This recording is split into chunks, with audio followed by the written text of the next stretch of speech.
Hello, good morning, good afternoon, good evening, wherever you are, whoever you are. Thank you so much for tuning in. I'm really excited to have you here. My name is Vicky the vet, your local animal doctor, and I'm hoping that I'm coming at you today with something that can really make a difference to your spring for both you and for your dog. It's something that being a general practitioner who also works in a 24-hour hospital, we see a lot of sadness this time of year, and I'm really hoping to give you some information to empower you to have a bit of a safer spring and maybe share with some other dog parents as well, so that perhaps we don't see you as much as we normally would this spring. So I want to talk about some springtime dangers, some springtime sadness, and how we can maybe see you less in the hospital. The very first one that I want to talk about is really quite serious, and living in Victoria, even local to this area, so Ringwood, Lilydale, it's snakes. And whether you're seeing them or not, they're here. They're in suburban Ringwood. They're in people's backyards. They're out at the local park, the local walking track. And we've got to learn to coexist with these guys. But some dogs are very, very interested in snakes, very, very curious. And that's your Labrador, and that's who's usually getting bit right on the face as they're going in to have a really good look at what's going on. And then other dogs actually have a very strong prey drive when it comes to snakes. So in particular, dogs like Jack Russells, and they're the ones that are so attracted that they feel like they need to go in and kill these snakes. So they're also in a bit of danger because they're a little bit fearless when it comes to these guys. But unfortunately, the snakes that we have in our area are the nasty of the nasty. We've got tiger snakes, we've got brown snakes, and those guys are incredibly deadly to dogs. And the thing about these spring snakes is they've just come out of hibernation. And in hibernation, they've spent all of this time building up loads of venom. They're out, they're hungry, and that time of year for them, they can actually have quite a lot of venom packed in them ready to go. So extra dangerous for pets. So keep a really close eye on your dog.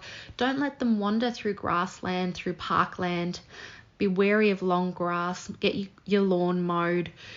Clear any piles of debris. They love hiding in there.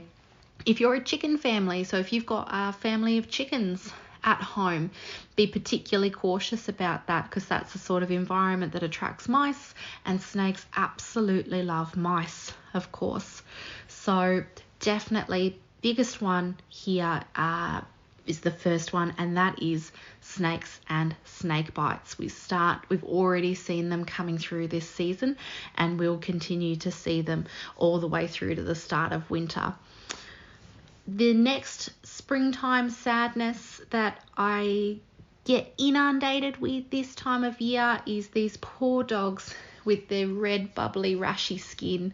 So all of these flowers releasing this beautiful pollen everywhere and creating this beautiful scenery.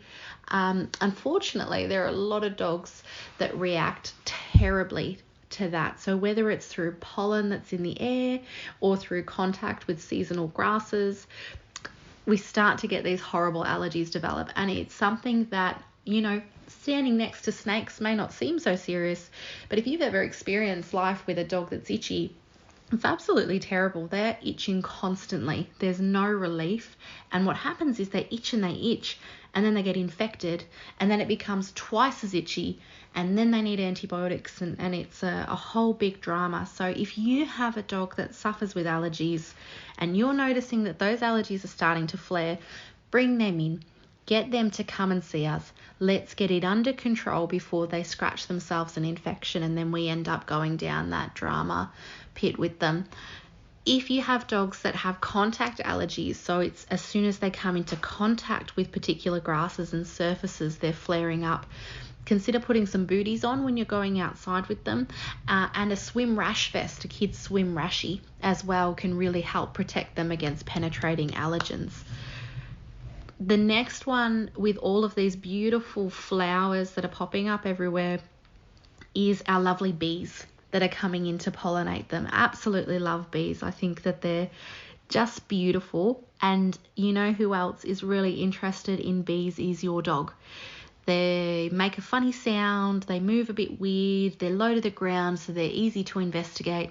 And unfortunately, some dogs think it's their right to have a really close investigation and maybe even a little bit of a taste. And we see tons and tons of dogs coming in for bee stings.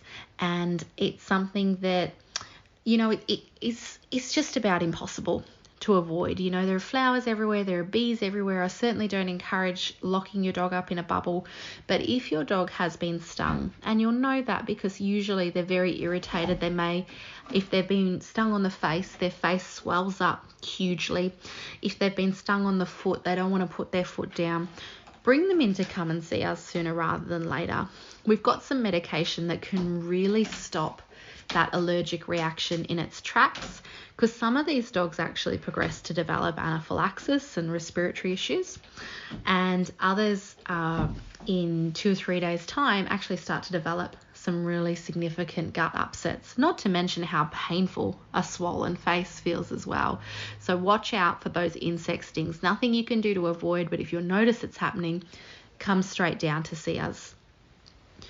The next one on my list of springtime sadness is one that people give me a bit of a hard time when I mention this one, because they feel like that I'm bashing gardeners and poison companies. I don't know why people are a little bit they got their back up a little bit when I talk about this one, but it's snail poison. And I'm not saying that you know, you can't use snail poison and there's not a place for snail poison. It's not for me. It's certainly not my preference. But working in the environment that I'm working in, 24-hour hospital, veterinary hospital, working with pet families, I really strongly believe that if you have a dog, you should not have snail poison on your property, in your garage, on your garden, even if it's fenced away and put away. And I say that really quite confidently, because every so often I'm having to help families say goodbye to their pets that have gotten inadvertent access to snail poison. That's the worst of it. The better ones can spend 1 to 5 days in hospital on medications, on ventilations, trying to get through seizures. It's something that, yeah, look, I'm sure there are plenty of families that have snail poison and that their dogs have never gotten into it. But you know, there are plenty of dogs that do get into it, and it just takes one, and it's an absolute disaster. So if you're doing some planting because it's spring and you're out in the garden, that's great. If you have a dog, I can't discourage you enough from having any snail poison on your property ever. And if you've got any sort of questions about that, about different snail poisons, let's talk in the comments. Let's have a chat. Let's have an open discussion about it. My lucky last one on my list today for springtime sadness. And I feel like this one might be a little bit controversial as well, but I say it without fear, and that's dog parks. Now, again, think about the situation from my perspective and what I'm seeing in the hospital. The number one reason that I see a dog bite wound is over food. So we've got 2 dogs that are arguing over a resource, over a treat, over a food bowl, over a ball. There's some sort of resource. They're usually dogs that know each other, and they come in for a dog bite wound, one or both of them. Usually one of them has got the worst end of the stick. The second most common reason that I will see a dog bite wound is from a dog park. And I'm not a big fan of dog parks. There's a lack of control. We don't know who's there, who's vaccinated. We don't know people's intentions that are here at the dog parks. We don't know how well socialized the other dogs are that are there. We don't know who's entire. We don't know who's desexed. And we're mixing this huge group of dogs together that we really don't know anything about. And you would be mortified if you knew how many people at that dog park have dogs that they know are aggressive, that they're on notice are aggressive, but they feel like it's okay to go to a dog park. It's sort of the dog's right to be at a dog park. So I really don't like that uncontrolled socialization. I love socialization for dogs, and I think it's really, really essential. I think it would be far better for you to link up with some like-minded people and get to know people and get a group of dogs together that start to know each other quite well in some more controlled environments. What that does is that saves you from coming in to see me when you've had a horrible time at the dog park, and unfortunately it's just all too common. So they're my big springtime sadness points: the snakes, the itchy skin, the bee stings, snail poison, and dog parks. So keep your eyes peeled. Try your best to avoid them. If you come into contact with any of them, don't hesitate. Come and see me straight away. But I'm hoping that as much as I love seeing you and as much as I love seeing your little fur babies, that we're not going to meet each other this spring. I'm Vicky the vet. I'll talk to you guys later. Thanks so much for listening.